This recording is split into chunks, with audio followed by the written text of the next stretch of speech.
यह फिल्म प्रधानमंत्री पोषण शक्ति योजना के तहत चलने वाले मध्याह्न भोजन योजना में पौष्टिक भोजन बनाने, परोसने और इससे पहले की पूर्व तैयारियों के साथ ही कचरा प्रबंधन के बारे में प्रशिक्षण और जानकारी देती है, ताकि गुणवत्ता, सुरक्षा, पारदर्शिता, समयबद्धता और मात्रा के साथ बच्चों को भोजन उपलब्ध हो सके। बिहार में गुणवत्तापूर्ण मध्याह्न भोजन योजना सुनिश्चित कराने का कार्य बिहार राज्य मध्याह्न भोजन योजना समिति, शिक्षा विभाग बिहार करती है।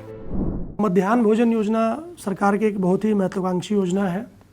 6 अक्टूबर 2021 से इस योजना का नाम परिवर्तित करके प्रधानमंत्री पोषण शक्ति निर्माण योजना अर्थात पीएम पोषण योजना किया गया है। इस योजना के अंतर्गत कक्षा 1 से लेकर 8वीं तक के सभी सरकारी स्कूल में पढ़ने वाले बच्चों को मध्याह्न भोजन उपलब्ध कराया जाता है। मुझे आशा है कि रसोइयों के प्रशिक्षण के लिए ये जो लघु फिल्म बनाई जा रही है, इस लघु फिल्म के माध्यम से रसोइयों को अच्छा प्रशिक्षण मिलेगा और विद्यालय में जाकर वो और गुणवत्तापूर्ण और सुरुचिपूर्ण भोजन बना सकेंगे, ताकि बच्चे अच्छे से पढ़ाई कर सकें और कुपोषण के विरुद्ध अच्छी लड़ाई लड़ सकें। नमस्कार, आज हम प्रधानमंत्री पोषण शक्ति योजना द्वारा बच्चों को उपलब्ध करवाए जा रहे मध्याह्न भोजन की गुणवत्ता, पोषण से भरपूर भोजन पकाने के तरीके, स्वच्छता आदि विषयों को विस्तार से जानेंगे। मध्याह्न भोजन योजना 6 से 14 आयु वर्ग के बच्चों के लिए चलाई जा रही है। यह योजना बच्चों तक पोषण उपलब्ध करवाने के साथ ही उन तक प्राथमिक शिक्षा पहुंचाने और उन्हें विद्यालय से जोड़ने में कारगर साबित हुई है। अब आपको आंकड़ों की नजर से बिहार में चलने वाले मिड डे मील योजना की व्यापकता दिखाते हैं। बिहार के 70,500 विद्यालयों में 1 करोड़ 8 लाख बच्चों को मध्याह्न भोजन उपलब्ध कराया जा रहा है। इसके अलावा इसके सफल संचालन के लिए 2,20,000 रसोइया सहायक, लगभग 70,500 विद्यालय शिक्षा समिति के अलावा 534 प्रखंड साधन सेवी की सहभागिता रहती है। तभी इन बच्चों को उपलब्ध हो पाता है स्वच्छ एवं गुणवत्तापूर्ण मध्याह्न भोजन। तो देखा आपने कि कैसे सबकी सहभागिता से गुणवत्तापूर्ण भोजन बच्चों को उपलब्ध हो पाता है। मध्याह्न भोजन में सबसे महत्वपूर्ण है उसकी पौष्टिकता का ख्याल रखना, क्योंकि पौष्टिक आहार ही हमारे शरीर को स्वस्थ और सुदृढ़ बनाते हैं। और जब बात भारत के भविष्य कहे जाने वाले बच्चों की हो, तो ये जिम्मेवारी और भी बढ़ जाती है। कैसे मध्याह्न भोजन की पौष्टिकता बरकरार रहे, कैसे मध्याह्न भोजन को स्वच्छ, सुपाच्य, गुणवत्तापूर्ण और सुरक्षित बनाया जाए, हम इसकी विस्तृत जानकारी लेंगे। भोजन बनाने वाली बहनों और भाइयों का भी साफ रहना काफी जरूरी है, यानी भोजन बनाने वाले को भी अपनी व्यक्तिगत स्वच्छता का पूरा ख्याल रखना है। भोजन पकाने वाले रसोइया भाइयों बहनों को अपनी व्यक्तिगत साफ सफाई के लिए किन महत्वपूर्ण बातों को हमेशा ध्यान में रखना है, यह जान लेते हैं। प्रशिक्षण के दूसरे चरण यानी भोजन की सुरक्षा और व्यक्तिगत सुरक्षा को सुनिश्चित करने की जानकारी लेते हैं। विद्यालय जाने से पहले अपने दांतों की सफाई जरूर करें। प्रतिदिन स्नान नियमित रूप से करना भी जरूरी है। अपने बालों को अच्छी तरह से बांध लें। अपने नाखूनों को भी नियमित रूप से काटें और उसे साफ रखें। अगर किसी तरह का घाव या खरोंच हो गया हो तो उस पर वाटरप्रूफ बैंडेज का इस्तेमाल जरूर करें। इन सब के साथ ही विद्यालय जाने के लिए साफ कपड़े पहने। तो ये थी विद्यालय जाने से पूर्व की तैयारी। इन सब के साथ ही स्वच्छता के लिए सबसे अहम है हाथों की सफाई। अपने हाथों को कैसे साफ रखना है, इसकी जानकारी लेते हैं। भोजन पकाने से पूर्व व्यक्तिगत एवं हाथों की सफाई। सबसे पहले अपने हाथों को पानी से भिगो ले। इसके बाद साबुन या हैंड वॉश ले। अब दोनों हथेलियों को आपस में रगड़ें और अच्छे से झाग बना ले। इसके बाद दोनों हथेलियों को ऊपर से रगड़ें। अब उंगलियों के बीच आपस में अच्छी तरह रगड़ें। अब अंगूठे और हथेलियों को साफ करें। उंगलियों से हथेलियों को साफ करें। अब साफ पानी से हाथ को धोएं। किसी साफ कपड़े से हाथ पोंछकर सुखा लें। तो हम लोगों ने यह समझ लिया कि रसोई घर की सफाई और इसके साथ ही व्यक्तिगत सफाई कैसे करनी है। भोजन की सुरक्षा और व्यक्तिगत सुरक्षा को सुनिश्चित करने की जानकारी लेते हैं और यह जानते हैं कि भोजन और व्यक्तिगत सुरक्षा में किन किन बातों का हमें ध्यान रखना है। यह सुनिश्चित करें कि खाना पकाने और रखने का स्थान साफ सुथरा एवं सुरक्षित हो। खाना रखने के स्थान की दीवारें साफ हो और वहां तक सूरज की पर्याप्त रोशनी और हवा पहुंचती हो। भोजन रखने वाले स्थान पर लगी खिड़कियों में दरवाजे अवश्य लगे हों। इसके साथ ही भोजन रखने वाले कक्ष में दरवाजे भी लगे हों। भोजन रखने के स्थान पर यह सुनिश्चित किया जाए कि सभी भोज्य पदार्थ ढक कर रखे गए हों। भोजन बनाने वाले स्थान पर यह सुनिश्चित करना भी जरूरी है कि वहां सूखा एवं गीला कचरा रखने का अलग अलग प्रबंध किया गया हो। भोजन परोसने के लिए बर्तन की सफाई भी पहले कर लें। अब हम जानेंगे भोजन पकाने के लिए उपयोग किए जा रहे एलपीजी के सुरक्षा निर्देश क्या हैं। एलपीजी सुरक्षा निर्देश। एलपीजी ईंधन से संचालित चूल्हे की नियमित सफाई जरूर करें। रेगुलेटर को सावधानी से खोलें और बंद करें। यह सुनिश्चित करें कि एलपीजी सिलेंडर या पाइप कहीं से लीक तो नहीं कर रहा। एलपीजी सिलेंडर बदलते वक्त उसके रेगुलेटर को अच्छी तरह से लगाएं और चेक करें।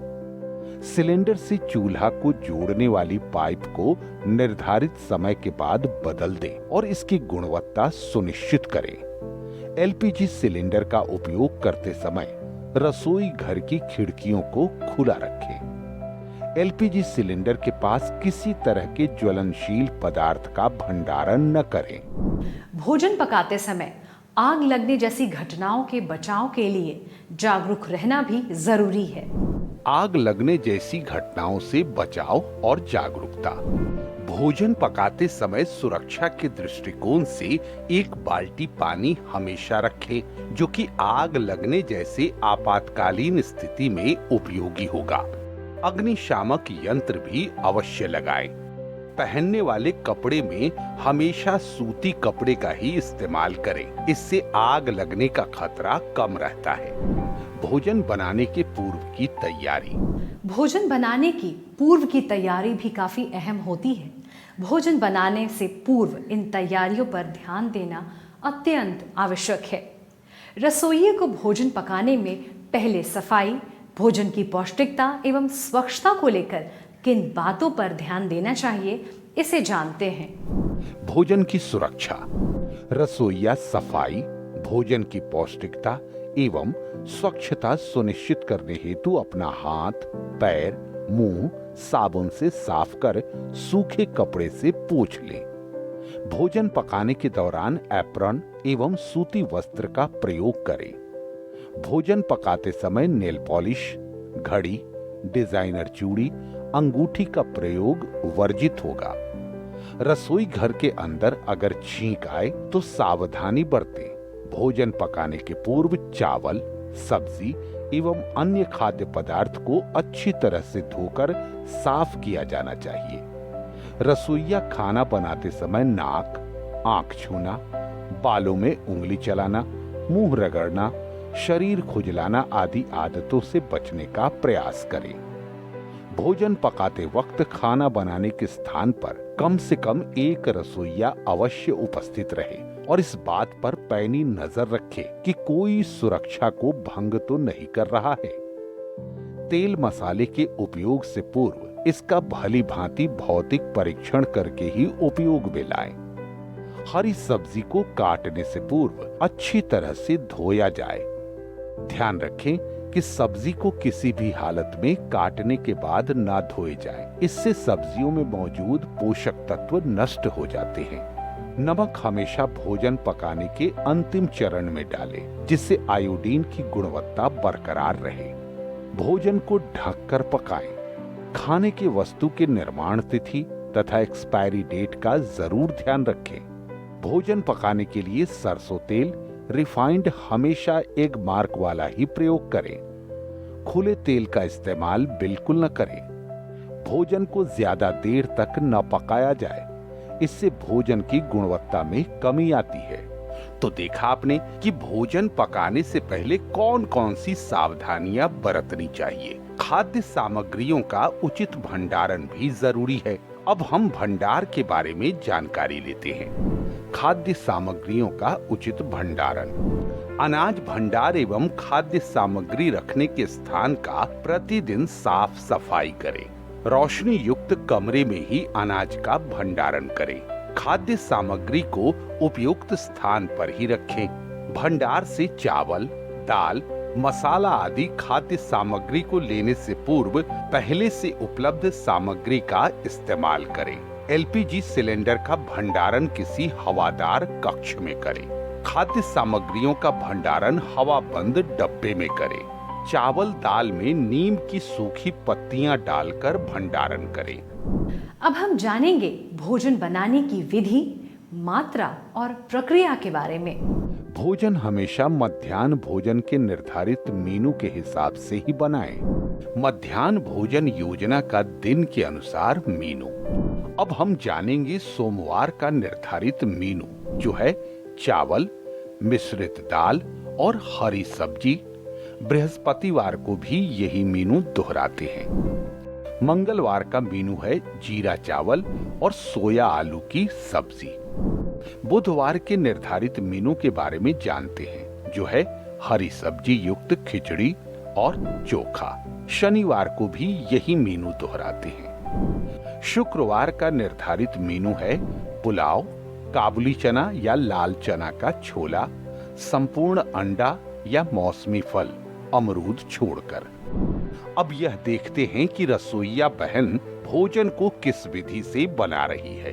हम सीखते हैं इन व्यंजनों को बनाने की सही विधि। हरी सब्जी उत्पाद: साफ सुथरा बैगन या गोभी, मौसमी सब्जी प्राथमिक 5 किलो, उच्च प्राथमिक 7.5 किलो। प्याज प्राथमिक 500 ग्राम, उच्च प्राथमिक में 750 ग्राम। टमाटर प्राथमिक 500 ग्राम, उच्च प्राथमिक 750 ग्राम। अदरक प्राथमिक 100 ग्राम, उच्च प्राथमिक 150 ग्राम। लहसुन प्राथमिक 100 ग्राम, उच्च प्राथमिक 150 ग्राम। हरी मिर्च प्राथमिक 75 ग्राम, उच्च प्राथमिक 125 ग्राम। जीरा पाउडर प्राथमिक 50 ग्राम, उच्च प्राथमिक 75 ग्राम। धनिया पाउडर प्राथमिक 25 ग्राम, उच्च प्राथमिक 40 ग्राम। हल्दी पाउडर प्राथमिक 30 ग्राम, उच्च प्राथमिक 45 ग्राम। गरम मसाला प्राथमिक 15 ग्राम, उच्च प्राथमिक 25 ग्राम। नमक प्राथमिक स्वादानुसार, उच्च प्राथमिक स्वादानुसार। तेल प्राथमिक 200 ग्राम, उच्च प्राथमिक 300 ग्राम। धनिया पत्ता ताजा प्राथमिक 100 ग्राम, उच्च प्राथमिक 150 ग्राम। विधि: सब्जियों को अच्छे से धोकर साफ कर लें। सब्जियों को टुकड़ों में काट लें। प्याज और टमाटर को बारीक से काट लें। अदरक, लहसुन और हरी मिर्च को पीस लें। तेल गर्म करें, फिर प्याज डालकर भून लें। हल्दी आवश्यकता अनुसार डालें। इसके बाद उसमें अन्य सभी मसालों को बारी बारी से डालकर धीमी आंच पर तेल छोड़ने तक पकाएं। फिर टमाटर डालकर अच्छी तरह से पका लें। फिर सब्जियों को डालकर उसे अच्छी तरह से पकाएं। इसके बाद गरम मसाला को पीस कर डालें। फिर आवश्यकता अनुसार नमक डालें। पकने के बाद परोसने से पहले हरा धनिया से सजा लें। सबसे महत्वपूर्ण बात, सब्जी अच्छे से पकी हुई होनी चाहिए। मौसम में पाई जाने वाली हरी सब्जियां जैसे लौकी, नेनुआ, पत्ता गोभी, बैगन आदि का प्रयोग करें। मिश्रित दाल रेसिपी: उत्पाद साफ सुथरा दाल, मसूर, मूंग और चना प्राथमिक 2 किलोग्राम, उच्च प्राथमिक 3 किलोग्राम। 2 भाग मसूर और 1 भाग चना। हल्दी प्राथमिक 30 ग्राम, उच्च प्राथमिक 45 ग्राम। अदरक प्राथमिक 100 ग्राम, उच्च प्राथमिक 150 ग्राम। लहसुन प्राथमिक 100 ग्राम, उच्च प्राथमिक 150 ग्राम। हरी मिर्च प्राथमिक 100 ग्राम, उच्च प्राथमिक 150 ग्राम। नमक प्राथमिक 100 ग्राम, उच्च प्राथमिक 150 ग्राम। जीरा प्राथमिक 50 ग्राम, उच्च प्राथमिक 75 ग्राम। तेल प्राथमिक 200 ग्राम, उच्च प्राथमिक 300 ग्राम। धनिया पत्ता प्राथमिक 100 ग्राम और उच्च प्राथमिक 150 ग्राम। विधि: दाल को साफ करके धो लें एवं 1.5 से 2 घंटे के लिए पानी में भिगोकर छोड़ दें। भिगोए हुए दाल के पकने में कम समय लगता है। इससे पोषण मूल्यों के साथ समय की भी बचत होगी। दाल को पानी के साथ धीमी आंच पर रखें। दाल पकाने के क्रम में यदि जरूरत हो तो झाग हटाएं। अदरक लहसुन को छीलें। उबलते हुए दाल में हल्दी डाल दें। तेल गरम करके जीरे से छौंक लें। उसमें अदरक लहसुन डालकर थोड़ा पका लें। पके हुए सामग्री को दाल में उड़ेल दें। नमक आवश्यकता अनुसार प्रयोग करें। ताजी धनिया पत्ती छिड़क कर सजा लें। महत्वपूर्ण बात: दाल मुलायम और पकी हुई होनी चाहिए। फोर्टिफाइड चावल रेसिपी प्रति 100 विद्यार्थी। प्राथमिक 10 किलोग्राम, उच्च प्राथमिक 15 किलोग्राम। विधि: चावल और पानी की बराबर मात्रा लें। फोर्टिफाइड चावल को चुनकर धुलें। ध्यान रहे, चावल को हल्के हाथों से धुलना है। धुलने के बाद चावल को कुछ देर पानी में भिगोकर छोड़ दें। मात्रा अनुसार पानी को उबाल लें। चावल को उबलते पानी में डाल दें। एक उबाल आने के बाद आंच धीमी कर ढक कर पकाएं। इस विधि में पकने के बाद चावल से पानी नहीं निकलना होता है। महत्वपूर्ण बात: चावल के दाने एक दूसरे से अलग होने चाहिए और उसका रंग सफेद होना चाहिए। फोर्टिफाइड जीरा चावल रेसिपी प्रति 100 विद्यार्थी। प्राथमिक 10 किलोग्राम, उच्च प्राथमिक 15 किलोग्राम। रिफाइंड प्राथमिक 200 ग्राम, उच्च प्राथमिक 300 ग्राम। जीरा खड़ा प्राथमिक 200 ग्राम और उच्च प्राथमिक 300 ग्राम। विधि: चावल को भिगोकर रख दें 45 मिनट तक और फिर फैलाकर रख दें। पतीले में तेल या रिफाइंड डालकर गरम करें। जीरा का छौंक दें। चावल डालकर भूनें। जब भूनने का आवाज मिलने लगे तो उसमें दुगना गर्म पानी डालकर पकने दें। सावधानी पूर्वक आंच से उतार लें। महत्वपूर्ण बात: चावल के दाने एक दूसरे से अलग होने चाहिए। सोयाबीन और आलू की सब्जी रेसिपी। सोयाबीन प्राथमिक 2 किलो, उच्च प्राथमिक 3 किलो। टमाटर प्राथमिक 1 किलो, उच्च प्राथमिक 1.5 किलो। प्याज प्राथमिक 500 ग्राम, उच्च प्राथमिक 750 ग्राम। अदरक प्राथमिक 50 ग्राम और उच्च प्राथमिक 75 ग्राम। लहसुन प्राथमिक 100 ग्राम और उच्च प्राथमिक 150 ग्राम। जीरा खड़ा प्राथमिक 20 ग्राम और उच्च प्राथमिक 30 ग्राम। जीरा पिसा हुआ प्राथमिक 30 ग्राम और उच्च प्राथमिक 45 ग्राम। धनिया पिसा हुआ प्राथमिक 30 ग्राम और उच्च प्राथमिक 45 ग्राम। हल्दी पिसा हुआ प्राथमिक 30 ग्राम और उच्च प्राथमिक 45 ग्राम। गरम मसाला प्राथमिक 20 ग्राम और उच्च प्राथमिक 30 ग्राम। धनिया पत्ता प्राथमिक 100 ग्राम और उच्च प्राथमिक 150 ग्राम। तेल प्राथमिक 200 ग्राम और उच्च प्राथमिक 300 ग्राम। नमक स्वादानुसार। आलू प्राथमिक 3 किलो, उच्च प्राथमिक 4.5 किलो। विधि: सोयाबीन को ठंडा पानी से भिगो कर रखें। आलू को उबाल लें, छिलका हटा लें। प्याज, टमाटर, हरा धनिया को बारीक से काट लें। अदरक और लहसुन को पीस लें। सोयाबीन से पानी निचोड़कर अलग कर लें। तेल को गर्म कर सोयाबीन को हल्का भूनकर निकालें। तेल को गर्म करके उसमें खड़ा जीरा डालें। जीरा चटकने के बाद उसमें प्याज डालकर भूनें। फिर अदरक लहसुन का पेस्ट डालकर पकाएं। धनिया, जीरा और हल्दी पाउडर स्वाद अनुसार डालें और थोड़ी देर तक पकाएं। उसमें गर्म पानी डालें। उबले हुए आलू को तोड़कर डालें। फिर उसमें सोयाबीन डालें। गरम मसाले व स्वादानुसार नमक डालें। अंत में हरा धनिया की पत्ती से सजा लें। महत्वपूर्ण बात, सोयाबीन मुलायम होना चाहिए और ग्रेवी थोड़ी गाढ़ी होनी चाहिए। आइए अब हम जानते हैं अगली रेसिपी को बनाने की विधि के बारे में, जो है खिचड़ी और चोखा, जिसे हम निर्धारित मेनू के हिसाब से बुधवार और शनिवार को परोसते हैं। खिचड़ी रेसिपी। उत्पाद: मिश्रित दाल, साफ सुथरा दाल मसूर, मूंग और चना। प्राथमिक 2 किलोग्राम, उच्च प्राथमिक 3 किलोग्राम।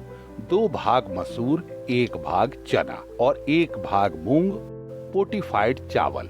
प्राथमिक 10 किलोग्राम, उच्च प्राथमिक 15 किलोग्राम। हरी सब्जी उत्पाद: साफ सुथरा बैगन या मौसमी सब्जी। प्राथमिक 5 किलो, उच्च प्राथमिक 7.5 किलो।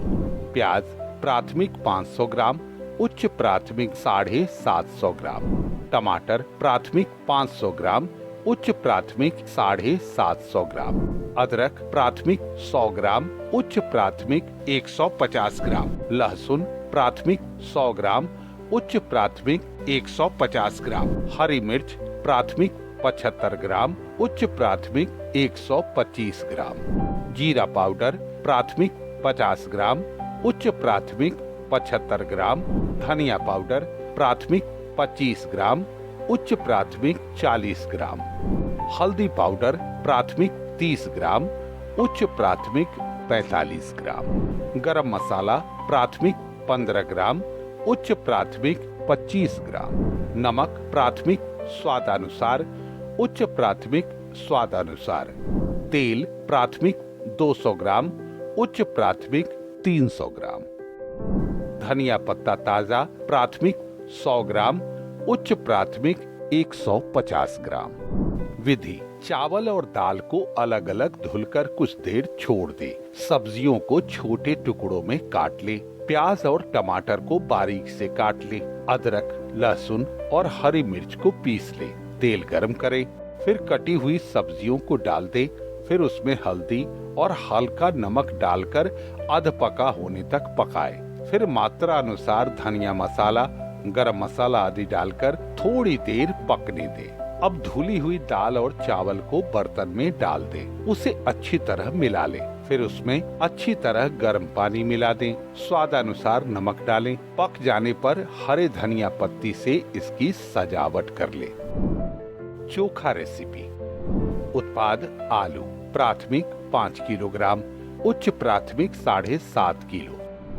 प्याज प्राथमिक 500 ग्राम, उच्च प्राथमिक 750 ग्राम। विधि: आलू को उबालकर छिलका हटा ले। एक कड़ाही में तेल गर्म कर ले। इसमें जीरा डालकर चटकने दें। अब बारीक कटी हुई प्याज को डालकर सुनहरा होने तक भून लें। छिले हुए आलू को तोड़कर प्याज के साथ गूंथ लें। स्वादानुसार नमक डालकर अच्छे से मिला लें। अब हम जानते हैं शुक्रवार को निर्धारित मेनू के बारे में, जो है सब्जी युक्त पुलाव, चने की सब्जी, अंडा या मौसमी फल। सब्जी युक्त पुलाव रेसिपी। उत्पाद: फोर्टिफाइड चावल प्राथमिक 10 किलोग्राम, उच्च प्राथमिक 15 किलोग्राम। मिश्रित सब्जी: मटर और गाजर प्राथमिक 5 किलोग्राम, उच्च प्राथमिक 7.5 किलो। रिफाइंड तेल प्राथमिक 500 ग्राम, उच्च प्राथमिक 750 ग्राम। साबुत जीरा प्राथमिक 100 ग्राम, उच्च प्राथमिक 150 ग्राम। साबुत गरम मसाला प्राथमिक 50 ग्राम, उच्च प्राथमिक 75 ग्राम। विधि: चावल को धुलकर आधे घंटे छोड़ दे। चावल के अनुपात में पानी गर्म होने दें। गर्म पानी में हल्का सा तेल डाल दें। इस पानी के प्रयोग से चावल चिपकता नहीं है। मिश्रित सब्जी को हल्का उबालकर अलग से रख लें। एक बड़े बर्तन को चूल्हे पर रखकर गरम कर लें। अब इसमें निर्धारित मात्रा में रिफाइंड तेल डालकर गरम कर लें। गरम तेल में साबुत जीरा और गरम मसाला डालकर चटकने दें। अब धुले हुए चावल को बर्तन में रखकर अच्छी तरह से चलाएं ताकि उसके अंदर की नमी सूख जाए। अब गरम पानी डालकर अच्छे से चलाएं। ध्यान रहे चावल चिपके नहीं। चावल अधपका हो जाने पर उबले हुए मिश्रित सब्जी को ऊपर से छिड़क कर बर्तन को ढक दें और चूल्हे से उतार कर रख दें। आधे घंटे बाद ढक्कन हटाकर पुलाव को अच्छी तरह से मिला लें। काला चना और आलू की सब्जी की रेसिपी। उत्पाद: काला चना प्राथमिक 5 किलोग्राम, उच्च प्राथमिक 7.5 किलो। आलू प्राथमिक 10 किलोग्राम, उच्च प्राथमिक 15 किलोग्राम। प्याज प्राथमिक 500 ग्राम, उच्च प्राथमिक 750 ग्राम। टमाटर प्राथमिक 500 ग्राम, उच्च प्राथमिक 750 ग्राम। अदरक प्राथमिक 100 ग्राम, उच्च प्राथमिक 150 ग्राम। लहसुन प्राथमिक 100 ग्राम, उच्च प्राथमिक 150 ग्राम। हरी मिर्च प्राथमिक 75 ग्राम, उच्च प्राथमिक 125 ग्राम। जीरा पाउडर प्राथमिक 50 ग्राम, उच्च प्राथमिक 75 ग्राम। धनिया पाउडर प्राथमिक 25 ग्राम, उच्च प्राथमिक 40 ग्राम। हल्दी पाउडर प्राथमिक 30 ग्राम, उच्च प्राथमिक 45 ग्राम। गरम मसाला प्राथमिक 15 ग्राम, उच्च प्राथमिक 25 ग्राम। नमक प्राथमिक स्वादानुसार, उच्च प्राथमिक स्वादानुसार। तेल प्राथमिक 200 ग्राम, उच्च प्राथमिक 300 ग्राम। धनिया पत्ता ताजा प्राथमिक 100 ग्राम, उच्च प्राथमिक 150 ग्राम। विधि: काला चना को एक दिन पहले भिगो कर रख दें। भिगोए हुए चने को उबाल कर रख लें। आलू को उबालकर छील लें। प्याज और टमाटर को बारीक काट लें। लहसुन, अदरक और मिर्च को पीस लें। कढ़ाई को गर्म कर मात्रा अनुसार तेल डालें। साबुत जीरा और गरम मसाला डालकर चटका लें। अब इसमें प्याज डालकर भुनें।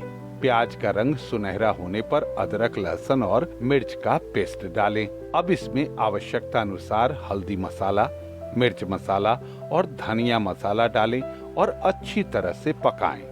फिर इसमें चना डालकर अच्छे से मिश्रित कर लें। स्वादानुसार नमक डालें। फिर उबले हुए आलू को मिलाकर पकाएं। मिश्रण अच्छी हो जाने पर गरम मसाला डालें और मिला दें। फिर आवश्यकता अनुसार गर्म पानी डालकर अच्छे से उबाल आने तक पकाएं। सब्जी पक जाने पर कटे हुए धनिया पत्ती से इसे सजा लें। उबला हुआ अंडा रेसिपी। उत्पाद: 1 अंडा प्रति बच्चे।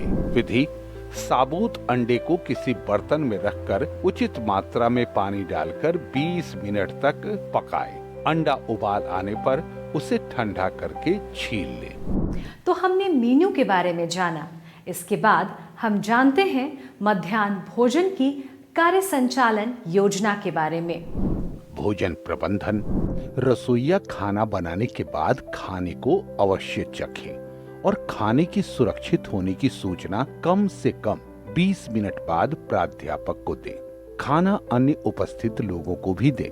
बच्चों को भोजन परोसने से पूर्व रसोइया एवं शिक्षकों की निगरानी में 40 सेकंड तक साबुन से हाथ धुलाई करने की प्रक्रिया सही ढंग से कराई जानी चाहिए। इसी प्रकार भोजन के उपरांत भी यही प्रक्रिया दोहराई जानी चाहिए। हाथ धुलाई हेतु नल का प्रयोग करें। नल ना होने पर वहां बाल्टी और मग का उपयोग किया जा सकता है।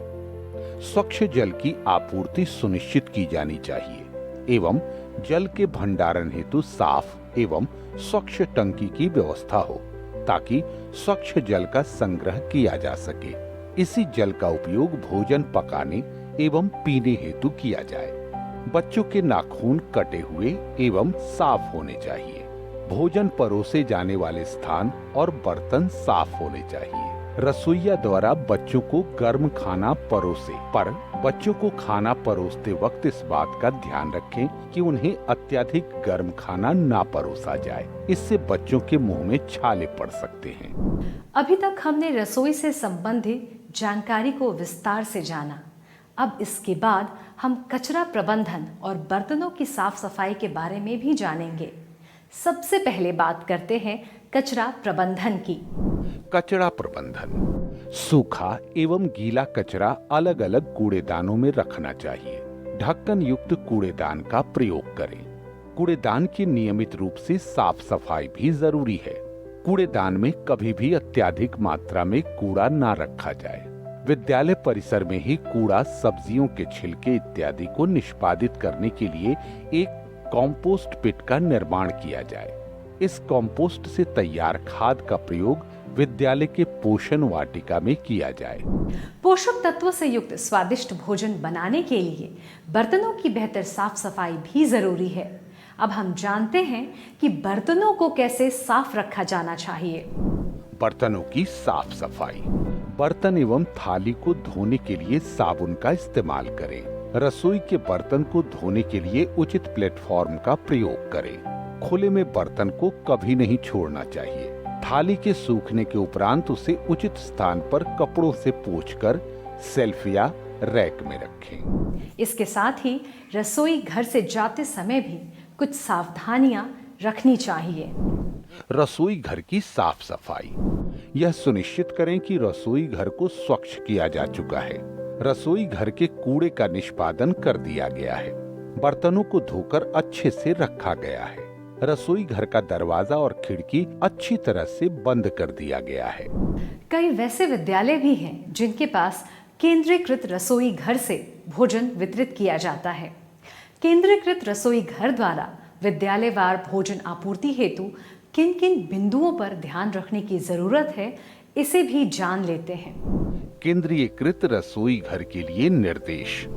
केंद्रीयकृत रसोई घर में विद्यालयवार भोजन आपूर्ति करने के लिए रूट चार्ट निर्धारित रहना चाहिए। स्वयंसेवी संस्था के पास विद्यालय में भोजन उपलब्ध कराने के लिए पर्याप्त वाहन होना तथा प्रत्येक वाहन पर बैनर लगा हुआ होना चाहिए। इस पर बड़े और साफ अक्षरों में पीएम पोषण योजना जिला कार्यालय का नाम लिखा होना चाहिए। विद्यालय के लिए भोजन सिर्फ स्टेनलेस स्टील कंटेनर में ही पैक होना चाहिए।